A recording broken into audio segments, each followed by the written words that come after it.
opening words are going to be given by Julie Patton, who is our speaker today. She teaches at the University of West Florida and is a longtime friend of the Unitarian Church. Good morning. The opening words this morning are from the Quero Apache Nation. Looking behind, I am filled with gratitude. Looking forward, I am filled with vision. Looking upwards, I am filled with strength. Looking within, I discover peace. For those of you who don't know me, I have a long-time interest in mind-body practice and multicultural spirituality. In fact, I have a certificate that I gained over 2 years by going to Boulder to study with Joan Borisenko. This has really kind of been the passion of my life, and it informs most things that I do, and it informs my thinking about the topic that I was asked to speak on today. Paula asked me if I could talk about peace, and I said, yeah, what I would talk about was inner peace. Because as many of you who know me know, I had a very difficult year last year that has ended with a tremendous regrouping. And I just wanted to share with you some of the dimensions of the difficulty and then how I've regrouped.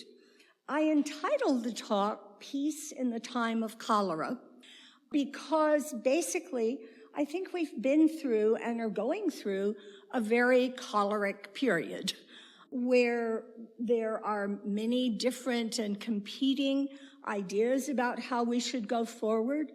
Some people think maybe we should go backward.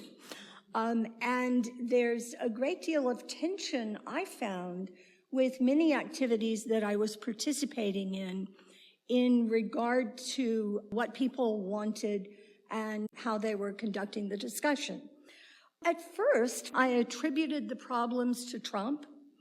And what I've come to see is that Trump is a symbol of a much larger problem, an issue that we have in this country right now.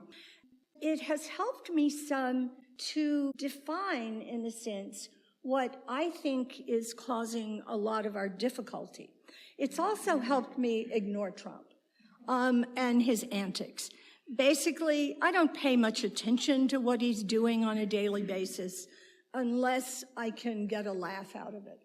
Most of my news at this point comes from Stephen Colbert and Seth Meyers and Samantha Bee and the people who really look at the unfolding pageant that we have going on all the time and have commentary on it rather than taking it enormously seriously and diving into it.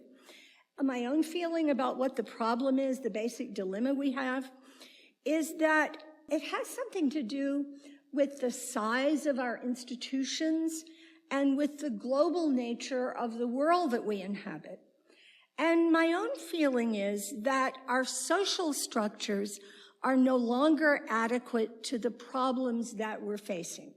Our social structures are modern structures, but we're living in a postmodern world. And basically, the modern social structures were not made to solve the kinds of dilemmas that we're having in a postmodern world, and they're not very efficient or effective at doing so. What it does, I think, is create tremendous cognitive tension and a lot of social stress. For those of you who are not terribly familiar with the term postmodern, what it involves is the idea that the world that we inhabit is a world that we've constructed. We've obviously constructed it in the world. This building that we're standing in today, the lovely garden that you have out there, the driveway, are really not things that have been here from the beginning. They're human creations. And in the same way, our consciousness is constructed and made. And so we're born into it. We're born into some cultural understanding of what the world is like. But the problem is that each group attributes truth to the cultural situation into which they were born. So that right now, for example, you have a group of modern-day Christians who really believe that their interpretation of the world is the only interpretation, that their holy book is the only book that has truth to it. And what postmodernism does is go beyond that and say, well, actually, yes, there is truth there, but there are many truths. Each culture, each group creates an assumptive world in their head and in the natural world, basically. And all of them have some truth. None of them has the whole truth, but we need to recognize that multiplicity of truths that's out there. And that is what's called postmodernism. Part of the reason that people who teach in universities at this point are so vilified, in a sense, by lots of people in the society. I open the opinion page every day and am very concerned to see what's written about university professors today. But part of the reason that we're so vilified is that we are teaching from the perspective of postmodernism. And we have to do that because we have students from all lands and all cultures. They inhabit the classroom together, and we have to meet all of their needs in some way. But there is a large group of people in this country and also in other countries, we're not unique in this, who really feel that their truth is the truth and who are unable or unwilling to make the transition to postmodernism. So what we're living with is radically different truths and many people within the world feeling that their truth is the only truth. What this means is that a great deal of our action is ineffective, even or especially when we're following the rules, because the rules at this point don't really result in what they used to result in, which is some kind of reasonable action that meets the problems that we have. And often I think about things like traffic rules. You know, when you're thinking about traffic rules, you don't think about Pensacola Boulevard, which has been under construction and full of orange cones for 5 years, 6, 7 years, I don't know. It seems like a long time. Creighton Road, which is one of my routes. Businesses go out of business because we never can actually get the roads fixed. The whole issue with the new bridge is really very daunting if you're trying to get anywhere near downtown from any place else because the routes are constantly changing there. I bought a transponder to go to the beach because, as I'm going to say, that's one of my remedies. But I can't figure out on the website how to put the $20 on so that I can use the transponder. And so basically, I'm still going through the cash line and paying for it. And at the university, we're dealing with so many different computer systems that don't work with each other. It's hard to call anybody on the telephone. If you want to call a doctor or call about your MasterCard bill or whatever it is, you need to set aside a morning to do that because calling people on the phone really is not working well anymore. So a lot of our action is ineffective and difficult, and we need some kind of disruptive and radical change, but I'm not really clear what that is at this point. And so I guess I found in the spring that I was really exhausted and overwhelmed by all the differences, the disagreements, by the different truths, by the multiplicity of ways in which people are marginalized in this postmodern world. And what many of you know is that I've been doing a race and reconciliation group. I've been kind of facilitating that for 3 years in the community. that also had become burdensome because I'm not really good at getting other people to do things. So I was pretty much doing it all myself. So I guess I found myself in a situation that started with enormous effort, had enormous effort all the way through, and my effort was conducted in the usual ways.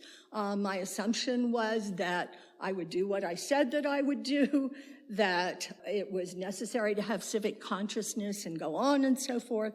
And it wasn't that those assumptions really were not paying off for me. And I was really sick, literally. There's a woman on the internet whose name is Nadia Bolz-Weber. She's the tattooed priest. What she talks about is that no matter how well you're juggling or what it is you're juggling, there's a point at which you're going to begin to drop the plates. And she says, just do it. Just drop the plates. Drop the effing plates is what she says. And so at a certain point in the spring, I just did. I stopped all of the things that I was involved in, and I've spent the summer trying to heal. And so I wanted to talk about the process of healing and some of the ways of thinking about the dilemma that we're in right now. I remembered an article that I read in the New Yorker probably 15 or 20 years ago. This was an article about a Bruegel exhibit that was in New York. And the person being interviewed was an art critic from the UK. What he said is, I don't really understand Americans. I don't understand you at all, because you take things so seriously and you get so feverish about everything that happens. He said, my own understanding of the story of Jesus in the middle of the storm when he went to sleep in the boat is that when a storm is raging around you, you shouldn't take the storm into yourself. What you need to do in those circumstances is go into yourself and find peace and then breathe it out on the world. That became my directive, to go into myself and find peace and breathe it out on the world. Now, the irony is that this is the second week of school and I'm here doing this talk. First of all, I don't know how I agreed to do this talk right now. I mean, Paula is very persuasive, and she's my friend. But what I found since school started 2 weeks ago is that now I'm having to find peace all over again. So I'm not standing in front of you as any expert with this. I'm just talking a little about what my journey is. One of the things I did was I took the summer off. That was the first thing.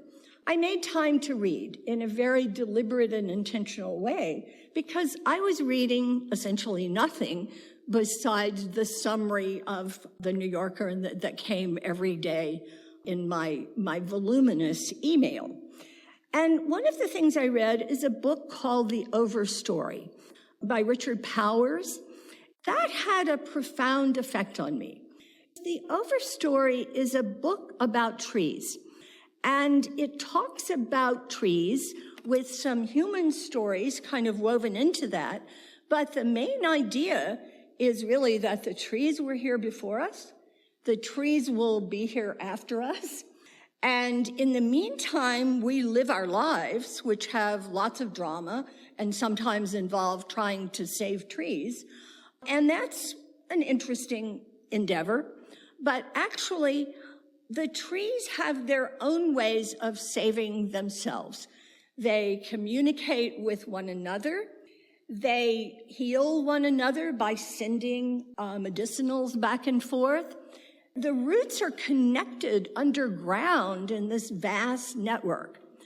If we chop trees down and then go away for a while, eventually the trees will resurrect themselves and begin growing again.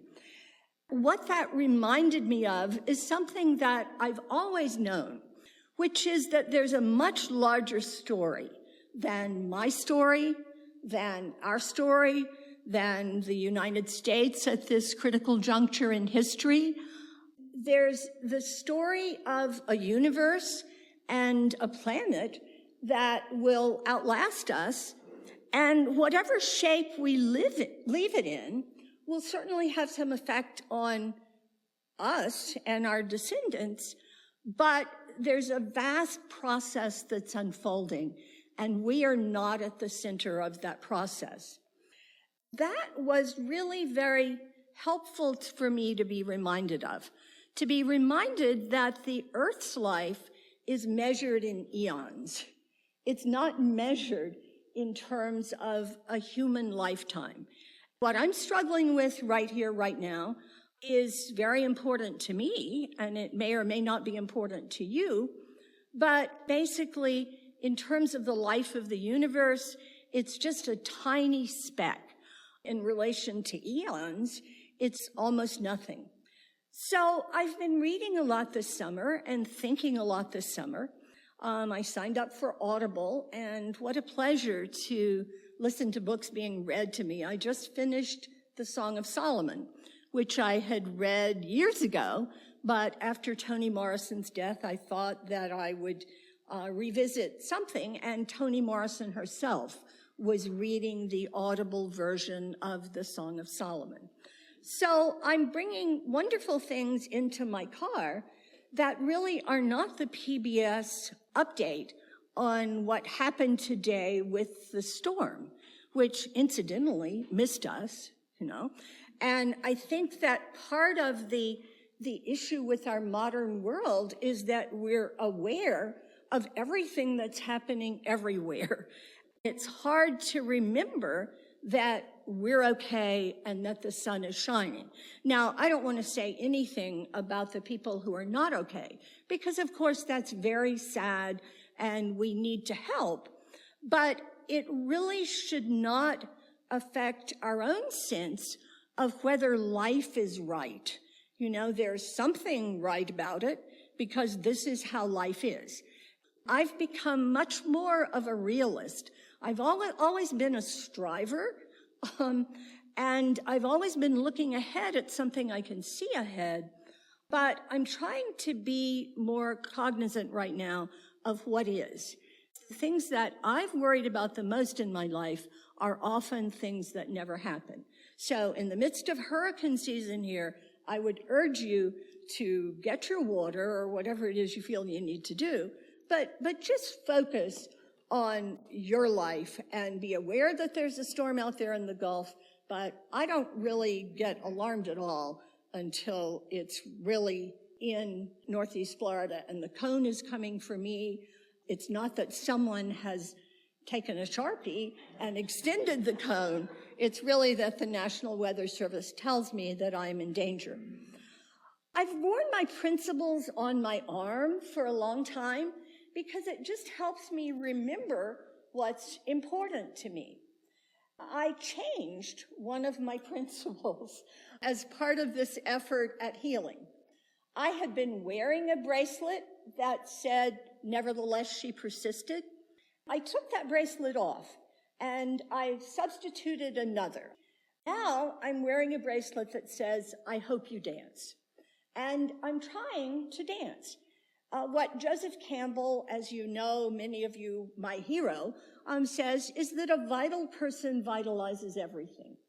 And so I think that the priority for all of us is to keep ourselves alive and vital.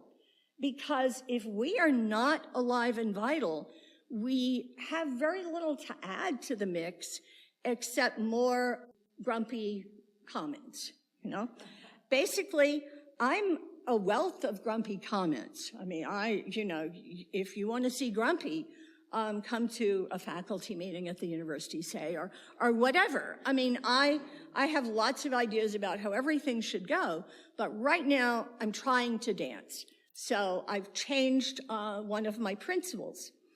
I'm letting go of the Protestant idea that everything is my responsibility. I can look around the world and I can see all these problems, and there are things that I want to be involved with or help, but in the back of my mind always is guilt because I'm not doing the other things. That caused me really a lot of stress because I was well trained in my religious tradition that I grew up in to be stressed by those things and to somehow feel that I had to put in the long hours, I had to be out there on the street or whatever. And I'm much more focused on really looking at what Kierkegaard called the world of my care and concern. And basically, what Kierkegaard said is to say that the self is care, and there's kind of a modern philosophical movement that says that the self is care. To say that the self is care means that we understand and care about ourselves in the world in terms of being connected with what we can and what we cannot do. And so basically, I've always had kind of a world of my care and concern, but it's been very broad. And part of what I did to try to heal myself was to narrow that world and really take a look at what I valued, what I cared about, and what I could realistically do. Now, it doesn't mean that I've abandoned everything that I have been working for. In fact, I'm going to talk to Dolly Berthelot right after this meeting about something that I think Dolly Berthelot should do. But, you know, and I'm going to be doing it too, but fair warning, Dolly, you should really get out of here if you don't want to hear about it. But I was taking care of the concerns of other people very much at my own expense, losing myself in the burdens of the world. And so I narrowed the scope of my activity, and right now I'm evaluating how to get back into things that I care about, but I'm doing it very deliberately, very carefully, and just looking at where I feel I can have the best impact. What Kierkegaard and Heidegger talk about is care as worry and anxiety versus care as solicitude. And I had become very wrapped up in the care that has to do with worry and anxiety rather than solicitude. And so I would encourage you to look at the world of your care and concern. I went to Quebec at the end of the summer and ended up staying in a monastery that was not part of my design. I had gone on a Rhodes Scholar trip, and that was simply where they had made the arrangements. I was having trouble walking. I was having trouble with my knees and my hips and a whole variety of things. And then I fell in the shower. And so I'm like, okay, how am I going to walk from the plains of Abraham into Quebec? I remembered seeing something downstairs about massage, and I went down and found that I was in this place of healing. It was the oldest hospital in North America, 400 years old, the oldest hospital north of Mexico, and they had a healing program for other people who had come there. So I had a couple of massages, had a private yoga session, I had a neurobed healing session, and it really made a huge difference to me, because this massage therapist was able to get me up and walking around again. In part of my walking around again, I went to an Ursuline museum and saw all of these women whose families had given them away to come into the convent. And I saw them all dressed up as the bride of Christ, and then a few minutes later dressed in a nun's habit, and going through doors that clanged behind them, and they were cloistered. Bingo. What really impressed me was what these women did with their lives. Even though this was not something that most of them had chosen, they devoted themselves to educating women. They got PhDs, they set up schools, they did a whole variety of things. I was almost in tears as I looked at what they had done with the kind of raw deal that life had given them in a way, although not entirely. I mean, some people really had chosen it.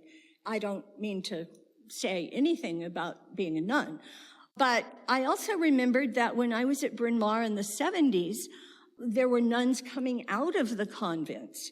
And many of them stayed with us, stayed in the house where I was staying. It was really interesting to see what they made of their lives after that, after they came out of the convent too. Fortunately, I was stopping at Bryn Mawr on the way back from Quebec. What I did was I was able to reconnect with my mentors and with another group of mostly women who had devoted their lives to educating women too, and were now old and retired and so forth. And I spent a couple of days there, and it was just very inspiring to me, and it helped me remember what I valued and why I was here in a sense. And so I would say reconnect with mentors too, because that's a very powerful thing. I reinstituted my meditative and yoga practices as a way of reconnecting not only with my own soul, but really with the world's soul.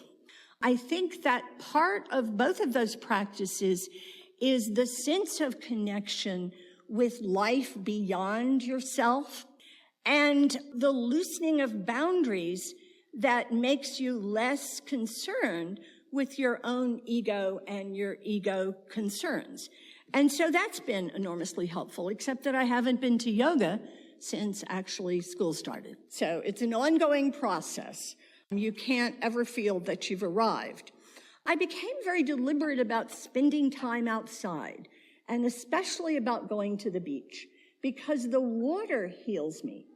Most days, at the end of the day, I go out and sit on my back porch and commune with a majestic tree that is dying, but it's good for me to think about dying too, because I'm not going to be here forever in the form that I'm in. And that has helped me go deeper into poetry and the insights about the world that come from poetry. I come from a family with macular degeneration, and so I've always expected to go blind. And what I've done since I was a very small girl is memorize poems against the day that I went blind. As I've sat and looked at this tree, I remember my tree poems, I recite them to myself, I remember other poems, and that has also led me into a world that's very different from the world in which I seem to live much more of the time. I've continued my round of visiting doctors because I was having a number of physical problems. What I have to say is I'm not going to do that for much longer. I'm having some surgery on an eye on Thursday. The other eye has to be operated on too, but that may be it. Because what I found with trying to interact with the medical world is that you can spend your day trying to get a doctor's appointment too. Gerotranscendence is this idea as you age of kind of transcending one's identification with one's body. I really am having a lot of trouble with these doctors now, and I'm going to be transitioning out of that as soon as I have this eye surgery. So I would say to you, don't spend your life taking care of the physical problems unless it's something that can really be fixed and fixed pretty easily. I began to exercise more deliberately. I got this watch, and basically I'm going to hit end workout right now because that's not what I'm doing. But at the end of the day, or sort of it is. But basically it tells me how much I've moved today. That has been very important in trying to recover. I made an opera mixtape because I realized that voice and music are transformative too, and that in order to listen to opera, there weren't many naturally occurring opportunities, and so if I wanted to do that, I needed to do that. And sometimes I just sit and listen to it and breathe. Now, the interesting thing about our world is that at this point, somehow this is on my phone and somehow it's gotten onto shuffle. At this point now, sometimes it just kicks into this mode where it plays a couple of arias and then it plays Bruce Springsteen and then it plays Leonard Cohen, and that's very disconcerting. But the opera mixtape has been wonderful. I'm about to resign from a lot of committees that bring a great deal of conflict into my life. And I'm evaluating generally whether things feed me or whether things drain me. And I'm trying to focus on the eternities rather than the news, because the news I find that I've heard before. There's very little that's actually new to me. And I'm trying to spend time in contemplation about what we do with all of these different groups who have real problems that are competing for our attention, but to whom we can't devote concentrated care all the time. For a long time with Race and Reconciliation, people wanted to do programs on transgender issues, on immigration, on a variety of other issues, but I kind of kept it focused on race because I don't think that you can make anything much happen if your focus is all over the place. I was watching a tape of a meeting with the mayor, supposed to be with the mayor, but he didn't come. And the person who was leading the meeting, which was about police brutality, started out by saying, well, now let's all first introduce ourselves and talk about our pronouns. And I'm like, oh, goodness. I mean, this is a student of mine. I'm like, don't bring pronouns into this meeting with the city officials because it's just not relevant to what you're trying to accomplish, and it's going to detract from your effort. And so this person said her pronouns, and a couple of other people did. But when it got to the 58-year-old man from the city who was there, he's like, okay, I'm just going to have to tell you that I don't know what you're talking about with this pronoun thing. And really, it very much detracted from the main effort to solve a problem. And so I guess I see a necessity for approaching a lot of these marginalized issues individually, but what our society encourages is that we take the whole thing on and that we try to solve it all at this meeting today. And so I'm trying to figure out what to do about this. I also read a book called Beyond Liberalism that raised the issue with all the competing groups that we try to work with and raised issues of where is the community beyond that. I'm just contemplating where the community beyond that is, because I think if you don't know how to do something, or if you don't know what you should do, then maybe you should take a break. So what I'd like to close with today for the closing words is a poem from Antonio Machado, who's one of my favorite Spanish poets. The wind one brilliant day called to my soul with an odor of jasmine. In return for the odor of my jasmine, I'd like all the odor of your roses. I have no roses. All the flowers in my garden are dead. Well then, I'll take the withered petals and the yellow leaves and the waters of the fountain.